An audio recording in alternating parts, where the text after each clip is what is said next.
नमस्कार साथियों। जैसा कि आपने देखा कि सुबह ही अतुल प्रसाद ने एक ट्वीट करके बताया नियुक्ति को लेके। देखेंगे कि नियुक्ति को लेके भी काफ़ी कन्फ्यूजन था, तो उन्होंने स्पष्ट कहा कि आपकी जो परीक्षा होगी वो आपकी अगस्त में ही होगी। एक दो मुद्दे ऐसे हैं जिस पे अभी विचार चल रहा है, मंथन चल रहा है। उसको क्लियर होने के बाद तुरंत ही नोटिफिकेशन जारी किया जाएगा। और उसके बाद देखेंगे उम्र सीमा को लेके काफ़ी अभी तक बच्चों के बीच में सामंजस्य नहीं बन पाया था कि उम्र सीमा क्या होगी।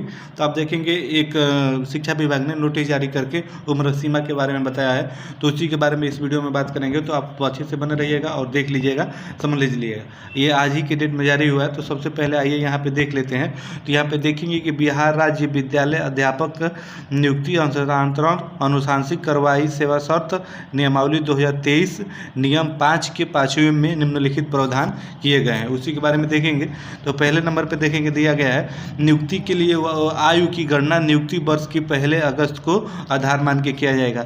अर्थात इसमें कहने का मतलब ये है कि अगर आपकी वैकेंसी है, जो आपकी नियुक्ति है, अगर आपकी 2023 में होती है, 2023 में अगर बहाली इसकी आती है, तो आप देखेंगे उसी को आधार मान के किया जाएगा। अर्थात यानी अगर इस वर्ष आती है 2023 में, तो आप देखेंगे 1 अगस्त 2023 को इसका मान के किया जाएगा। तो इस प्रकार से ये है।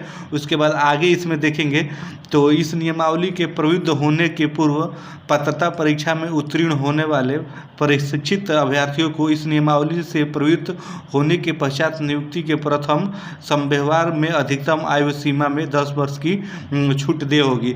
अर्थात कहने का मतलब ये है कि जब ये नियमावली आई उसके पहले अगर आप C TET B TET state pass है, उसके हिसाब से आपको देखेंगे 10 वर्ष की छूट दी जाएगी। अर्थात आप 10 अप्रैल को आपको देखेंगे ये नियमावली आई थी, तो 10 अप्रैल से पहले आप ये तीनों परीक्षाएं में से कोई भी परीक्षा अगर पात्रता परीक्षा पास है, तो उसके आधार पे आपको 10 वर्षों की छूट दी जाएगी। उम्मीद है ये बात समझ में आई होगी। आइए आगे देख लेते हैं। तो आगे देखेंगे, आपसे बताया है इसमें कि पंचायती राज संस्था एवं नगर निकाय संस्था के अंतर्गत नियुक्त एवं कार्यरत शिक्षकों के लिए अधिकतम आयु सीमा शिथिल करने हेतु राज्य सरकार द्वारा अलग से निर्णय लिया जाएगा। तो इससे कोई मतलब नहीं है, जो महत्वपूर्ण है उसी के बारे में जानेंगे। आइए दूसरे पॉइंट को देखते हैं।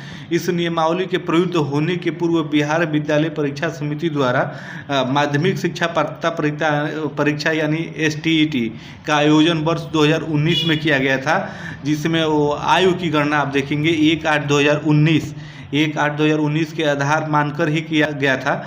अंकीय है कि युक्त पात्रता परीक्षा में सम्मिलित होने वाले प्रशिक्षित अभ्यर्थियों को अधिकतम उम्र सीमा में अलग से 10 वर्ष की छूट दिनांक 1/8/2019 को आधार मानकर किया गया था। तो इसमें आप देखेंगे, कहने का मतलब ये है कि जो आपकी 2019 में STET हुई थी, उस समय को इस 1/8/2019 को आप देखेंगे डेट को मान के ही उम्र में छूट दी गई थी। तो अगर जो उस समय एलिजिबल आपके छात्र नहीं थे उम्र सीमा को लेके, तो आप देखेंगे कि इस समय वो इसमें फॉर्म अप्लाई कर सकते हैं और वो इसमें आपके एलिजिबल हो जाएंगे। उसके बाद आइए आगे देख लेते हैं। तो आगे देखेंगे तो आगे आपका बताया गया है कि उक्त परिस्थिति में नियमावली के नियम 19 के 5वें में आप देखेंगे कि आलोक में स्पष्ट किया जाता है कि इस नियमावली के प्रयुक्त होने के पूर्व पात्रता परीक्षा में उत्तीर्ण होने वाले प्रशिक्षित अभ्यर्थियों को इस नियमावली के प्रयुक्त होने के पश्चात नियुक्ति में प्रथम संव्यवहार में अधिकतम आयु सीमा में 10% की छूट, 10 वर्ष की छूट आप देखेंगे 1/8/2023 को आधार मानकर दे होगी।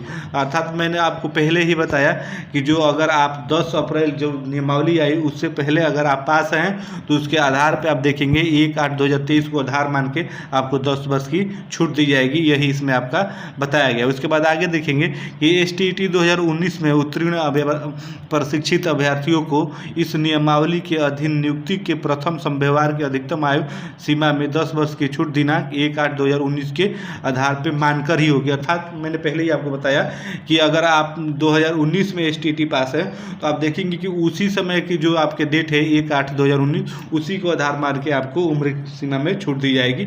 ये यहाँ पे आपको बताया गया है।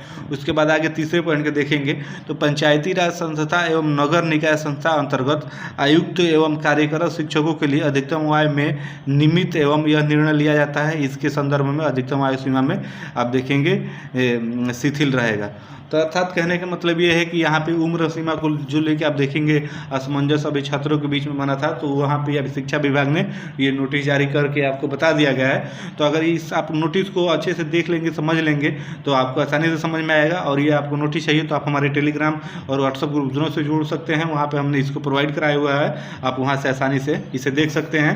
तो बहाली की बात करें तो बहाली में देखेंगे तो अतुल प्रसाद ने बताया है कि 1-2 मुद्दे हैं, उस पर अभी विचार मंथन चल रहा है और आपका पेपर अगस्त में ही होगा, तो इसके लिए आप स्वस्थ रहिए।